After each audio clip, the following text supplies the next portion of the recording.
Welcome, dear students. As you know that I'm continuing the topic environmental sensitive genetic male sterility in my many videos.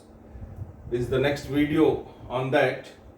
The use of EGMS in plant breeding. If you see that what is the use of this environmental sensitive genetic male sterility, you see both types of EGMS are practically being used for hybrid rice seed production in China.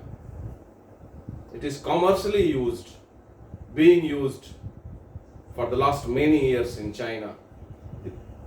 It is using these both the methods for hybrid rice seed production. EGMS based hybrid rice are known as two-line hybrids, and EGMS based hybrid rice seed production is known as two-line system of hybrid seed production. As you know that here you require only two lines for hybrid seed production, as well as for, I'll be explaining in my next video that how this only two lines, because here you don't require registrar line, here you don't require maintainer line. The same MS line, EGMS line, can be maintained by selfing itself. How it is done, I will be explaining in next video. So only two lines are required in this method. So it is very easy to maintain, to produce the hybrid seeds both. So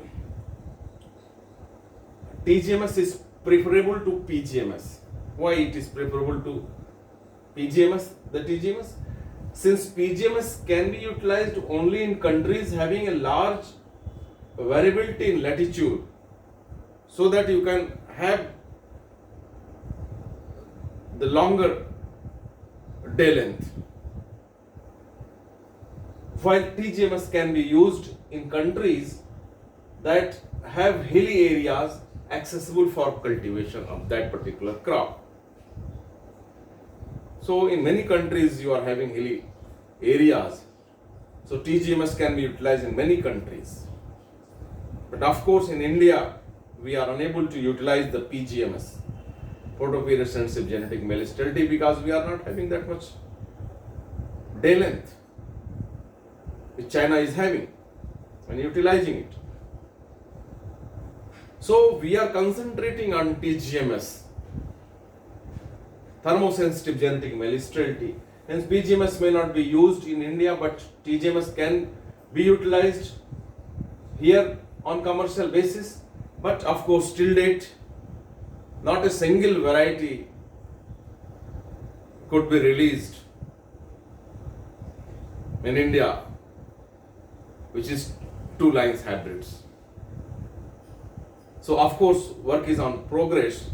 Once we are able to do it, of course the seed production cost and everything will be reduced.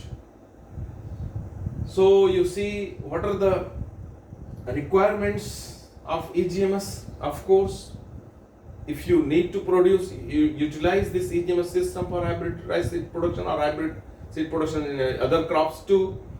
So what you require, environment should be such that the male sterility period lasts for at least 30 consecutive days from before start of flowering. You must have that environment if you are going to utilize it for hybrid seed production in crops. You must have that environment to express the male sterile gene. Say for example, if it is PGMS, you must have for at least 30 consecutive days starting from the flowering, just before flowering, and till finishing of the flowering. Consecutive. There should not be gap in between about that photo period. Similarly for temperature also, TGMS also, you must have more than 30 consecutive days of temperature beyond that critical point. Then only all plants will be male sterile. So this has to be kept in mind, that this is the requirement of EGMS. Of course, the next, if you see, the purity of lines should be maintained strictly as it is more critical than CMS. Why? Because slight weather fluctuation creates problem.